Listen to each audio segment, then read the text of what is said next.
కాంగ్రెస్ ప్రభుత్వం మీద ఎన్నో ఆశలతో ఓట్లేసిన ప్రజల జీవితాల్లో మాత్రం గత 2 సంవత్సరాలుగా ఎలాంటి మార్పు రాలేదు. ఇంకా ఏమైనా మార్పు వచ్చింది అంటే అది తిరోగమనం వైపు, అంటే తిరిగి ఏదైతే పాతకాలంలో ఉండే పరిస్థితులు ఉండేదో, తెలంగాణ రాక పూర్వం కేసీఆర్ గారు ముఖ్యమంత్రిగా పదవి బాధ్యతలు చేపట్టక పూర్వం మళ్ళీ అదే పరిస్థితి ఈరోజు తిరిగి తిరోగమనం వైపు ప్రయాణిస్తున్న ఈ సందర్భం స్పష్టంగా మనకు కనబడతా ఉన్నది.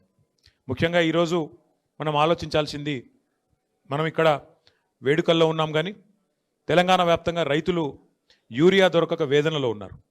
చలికాలంలో ఈరోజు పొద్దునే నేను చూస్తూ ఉన్నా, చలికాలంలో ఇంతటి చలిలో మొత్తం రాష్ట్ర వ్యాప్తంగా ఉన్న రైతాంగం ఒక్కొక్క యూరియా బస్తా కోసం అల్లాడిపోతూ ఇవాళ గంటల తరబడి దినాల తరబడి లైన్లు కట్టే దుస్థితి మళ్ళీ తెలంగాణకు దాపురించిన పరిస్థితిని మనం చూస్తూ ఉన్నాం. అయితే నా ప్రార్థన మీ అందరితో మనందరితో, మనకు పోరాటం కొత్త కాదు.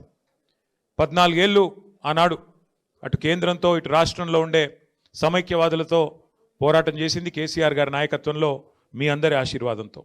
అట్లాగే 10 ఏళ్ళు మరి తెలంగాణ రాష్ట్రం ఏర్పడ్డ తర్వాత మీ అందరి కష్టంతో, మీ అందరి దయతో కేసీఆర్ గారు ముఖ్యమంత్రిగా పదవి బాధ్యతలు చేపట్టిన తర్వాత 10 ఏళ్ల తెలంగాణ మీద కేసీఆర్ గారి ప్రగతి సంతకం చిరస్మరణీయమైనది, దాన్ని ఎవరు తుడిపేయలేదనే మాట కూడా నేను మీకు గుర్తు చేస్తూ ఉన్నా.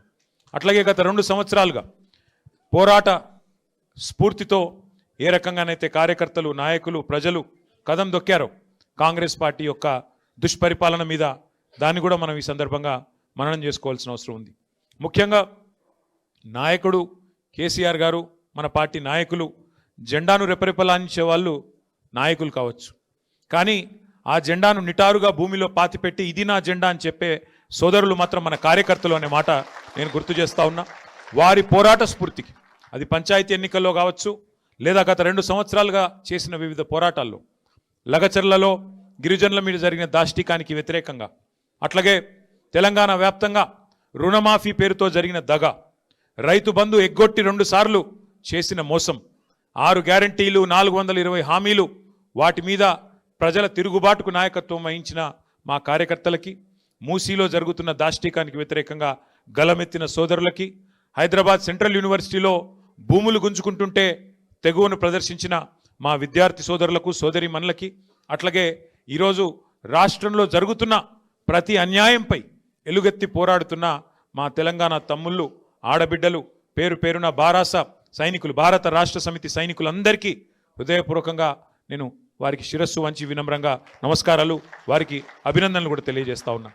అయితే ఈ సందర్భంగా ఇప్పుడే పెద్దలు చెప్పినట్టుగా 2026వ సంవత్సరంలోకి అడుగు పెడుతున్న ఈ శుభదినాన మనందరం గుర్తు చేసుకోవాల్సింది ఒకటే ఒక్క మాట, గెలుపు ఓటమి శాశ్వతం, గెలుపులు ఓటములు తాత్కాలికం. అప్పుడప్పుడు ఎదురు దెబ్బలు తాకుతూ ఉంటాయి, కానీ ఒకటి మాత్రం పక్కా, ప్రజల గుండెల్లో, తెలంగాణ ప్రజల గుండెల్లో కేసీఆర్ గారిది గులాబీ జెండా స్థానం మాత్రం శాశ్వతం అనే మాట నేను మీకు గుర్తు చేస్తా ఉన్నా. గెలుపోటములతో నిమిత్తం లేకుండా, గెలుపుతో ఓటమితో సంబంధం లేకుండా మన ప్రయాణం ఇట్లే కొనసాగాలి. కేసీఆర్ గారు ఎప్పుడు మనకు చెప్తా ఉంటారు, ఇతర పార్టీలకి తెలంగాణ రాజకీయం అంటే ఒక గేమ్, కానీ మనకు తెలంగాణ సాధించిన పార్టీకి రాజకీయం అంటే ప్రజల సంక్షేమము, రాజకీయం అంటే ఒక టాస్క్, ఒక ధర్మంగా, ఒక విద్యుక్త ధర్మంగా మనం భావించి ముందుకు పోతా ఉన్నాం.